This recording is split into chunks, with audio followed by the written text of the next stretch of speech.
ॐ गणानां त्वा गणपतिगुं हवामहे कविं कवीनामुपमश्रवस्तमं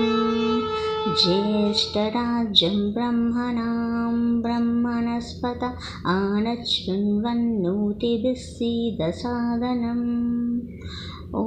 नमो भगवते रुद्राय नमस्ते रुद्रमन्यव उतो तैषवे नमः। नमस्ते अस्तु धन्वने बाहुभ्यामुत ते नमः। यात इषुः शिवतमा शिवं बभूव ते धनुः शिवा शरव्या तवतया नो रुद्रमृडया। या ते रुद्रशिवा तनूरघोरा पापकाशिनी तया नस्तनुवाशन्तमया गिरिशन्ता विचाकशीः। यामिषं गिरिशन्तहस्ते विवश्यस्तवे शिवां गिरित्रतां कुरु माहि गुंषि पुरुषं जगत्। शिवेन वचसा त्वा गिरिशाच्चावदामसि यथा नः सर्वमिज्जगदयश्मगुं सुमना असत्। अद्य वोचदधिवक्ता प्रथमो दैव्योऽभिषक् अहि गच्छ सर्वान् जम्बयन्त सर्वाच्च यातु धान्यः। असौ यस्ताम्रो अरुण उत बभ्रुः सुमङ्गलः ये चेमागुं रुद्रा अभितो दिक्षु श्रिता सहस्रशो वैशागुं हेडयीमहे। असौ यो वसत्पतिनीलग्रीवो विलोहितः उतैनं गोपा अदृशन्नदृशन्नदहार्यः उतैनं विश्वा भूतानि सदृष्टो मृडयातिनः। नमो अस्तु नीलग्रीवाय सहस्राक्षाय मीडुषे अतो ये अस्य सत्त्वानो हन्तेभ्यो करन्नमः। भ्रमुञ्च धन्वनस्त्वमुभयोरात्रियोर्जां याश्च ते हस्तैषवः पराता भगवो वपा। अवतस्त्यदनुस्त्वगुं सहस्राक्ष शततेषु दे निशीर्य शल्यानां मुखा शिवो नः सुमना भव। विज्जन्धनुः कपर्दिनो विशल्यो बाणवागुम् उत अनेशन्नस्येषव आभुरस्य निषङ्गतिः। या ते हेतिर्मीडुस्तमहस्ते बभूव ते धनुः तयास्मान् विश्वतत्मवयक्ष्मया परिभुजा। नमस्ते अस्त्वायुधानातताय दृष्टवे उभाभ्यामुत ते नमो बाहुभ्यां तव धन्वने। परिते धन्वनो हेतिरस्मान् वृणक्तु विश्वतः अतो य इषुदुस्तवारे अस्मन्निदेहितम्। श्रीशम्भवे नमः। नमस्ते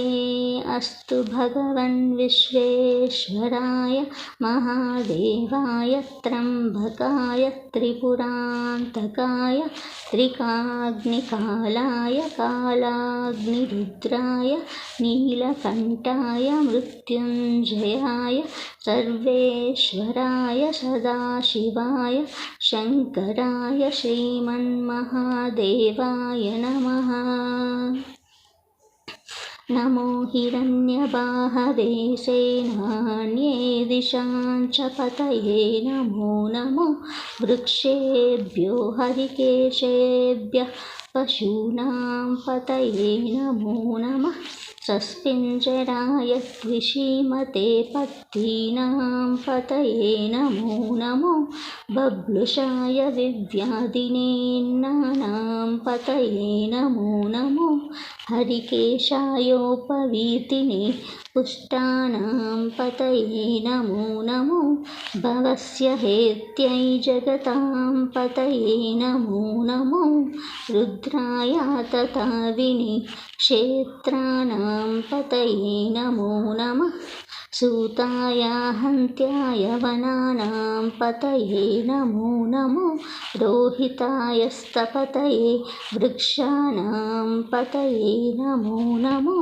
मन्त्रिणे वाणिजाय कक्षाणां पतये नमो नमो भुवन्तये वारिवस्कृतयौषधीनां पतये नमो नमः उच्चैर्घोषाय कृन्दयते पत्तीनां पतये नमो नमः कृष्णगीताय धावते सत्त्वानां पतये नमः नमः सहमानाय निर्व्याधिन आव्याधिनीनां पतये नमो नमः ककुबाय निषङ्गिने सेनानां पतये नमो नमो निषङ्गिनैषुधिमते तस्कराणां पतये नमो नमो वञ्चते परिवञ्चते स्थायूनां पतये नमो नमो निचेरवे परिचयारण्यानां पतये नमो नमः श्रिकाविभ्यो जिगागुंसभ्यो मुष्णतां पतये नमो नमो सीमभ्यो नक्तञ्चरभ्यः प्रकृन्तानां पतये नमो नमः उष्णीषिणी गिरिचराय कुलुञ्चानां पतये नमो नमः इषुमभ्यो धन्वानिभ्यश्च वो नमो नमः आतन्वानेभ्यः प्रतिददानेभ्यश्च वो नमो नमः आयच्छद्भ्यो विसृतभ्यश्च वो नमो नमो सभभ्यो स्विज्जभ्यश्च वो नमो नमः आसीनेभ्यः शयानेभ्यश्च वो नमो नमः स्वभभ्यो जाग्रभ्यश्च वो नमो नमः तिष्ठभ्यो धावद्भ्यश्च वो नमो नमः सभाभ्यः सभापतिभ्यश्च वो नमो नमो अश्वेभ्योऽश्वपतिभ्यश्च वो नमः नम आव्याधिनीभ्यो विविध्यन्तीभ्यश्च वो नमो नमः उगनाभ्यस्त्रगुंहतीभ्यश्च वो नमो नमो घृत्सेभ्यो घृत्सपतिभ्यश्च वो नमो नमो व्रातेभ्यो व्रातपतिभ्यश्च वो नमो नमो गणेभ्यो गणपतिभ्यश्च वो नमो नमो विरूपेभ्यो विश्वरूपेभ्यश्च वो नमो नमो महद्भ्यः शुल्लकेभ्यश्च वो नमो नमो रतिभ्यो रतेभ्यश्च वो नमो नमो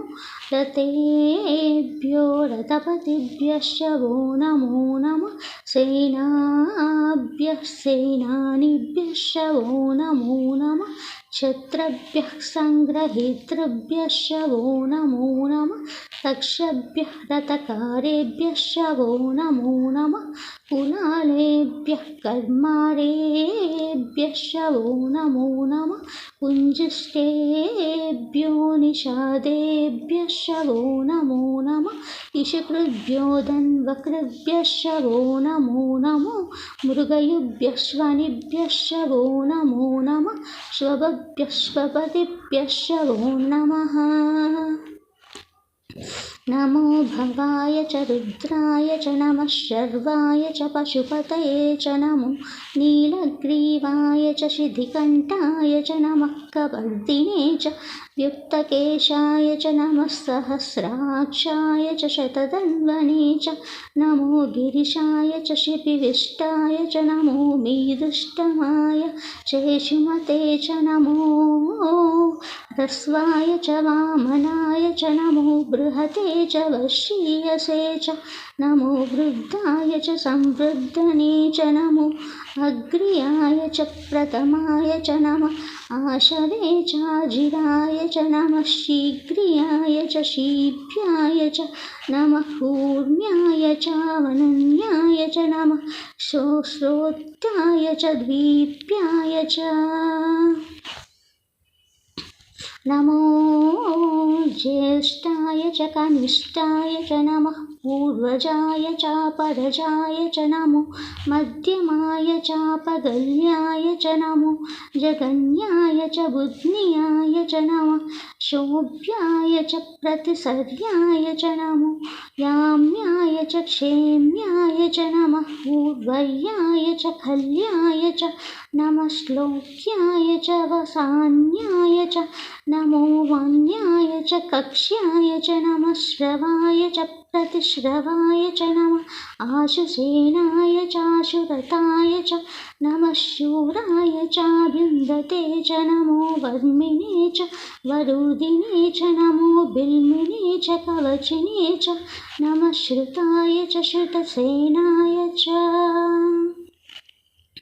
नमो दुन्दुभ्याय चाहनन्याय च नमो धृष्णवे च प्रमृषाय च नमो दूताय च प्रहिताय च नमो निषङ्गिने चेषुधिमते च नमः स्पृश्नेषवे चायुधिने च नमः स्वायुधाय च सुदन्वने च नमः श्रुताय च पत्याय च नमः काट्याय च नीप्याय च नमः सूर्याय च सरस्याय च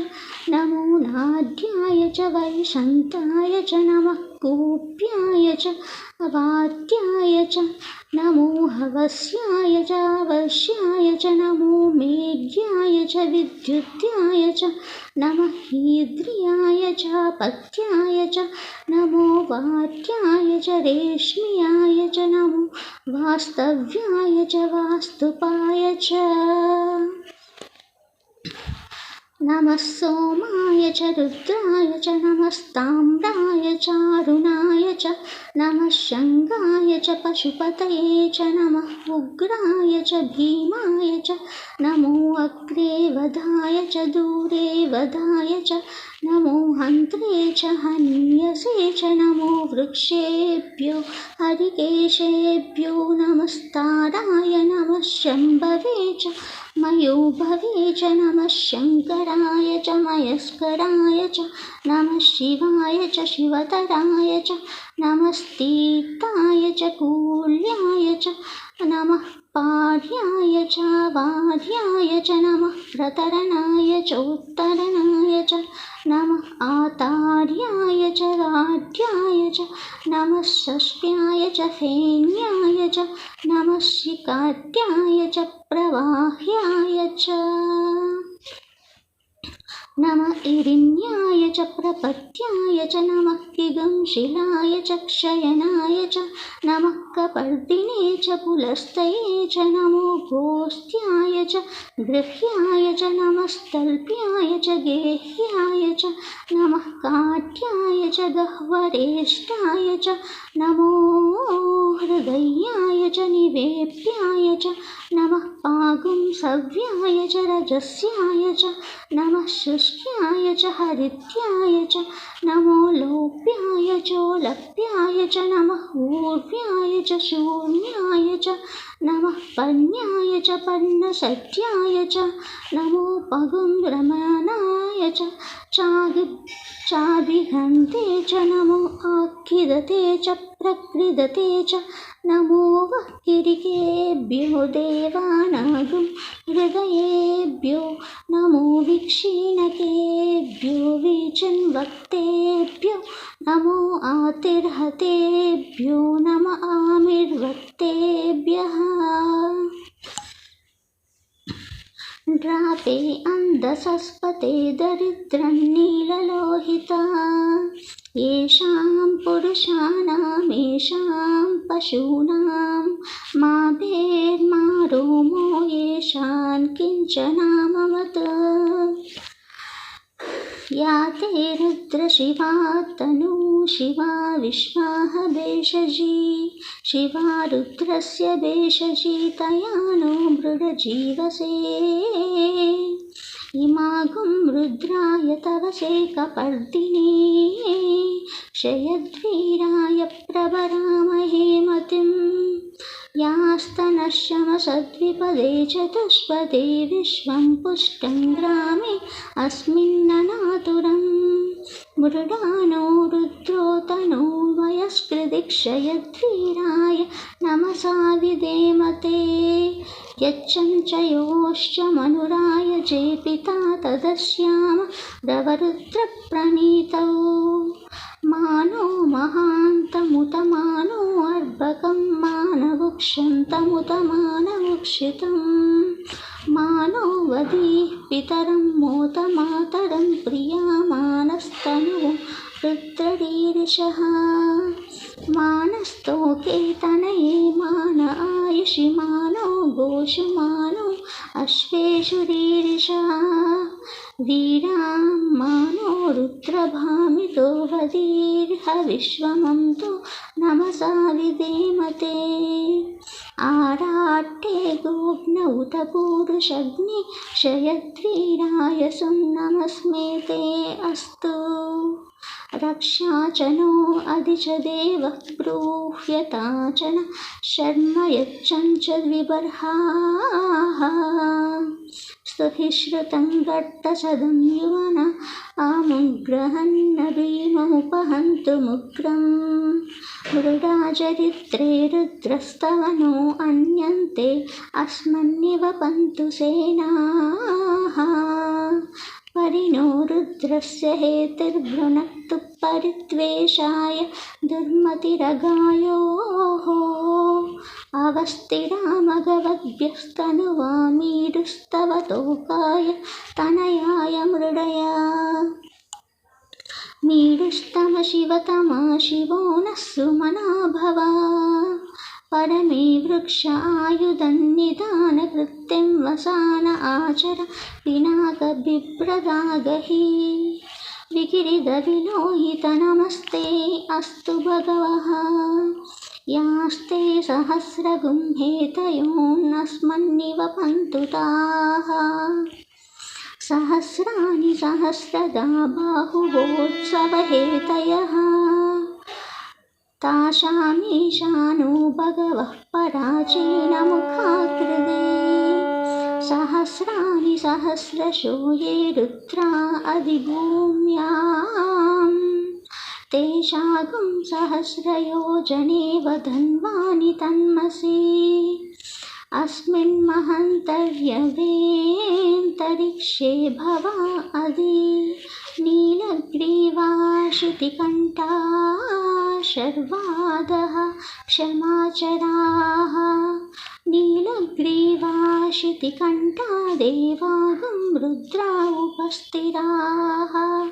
ये वृक्षेषु सस्पिञ्जरनीलग्रीवा विलोहिताः ये भूतानामधिपतयो विशिकाशः कपर्दिनः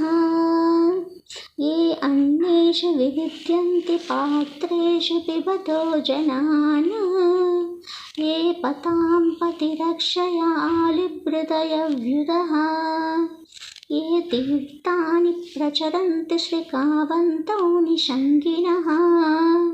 ये एतावन्तश्च भूयागुंसश्च दिशो रुद्रावितस्तिरे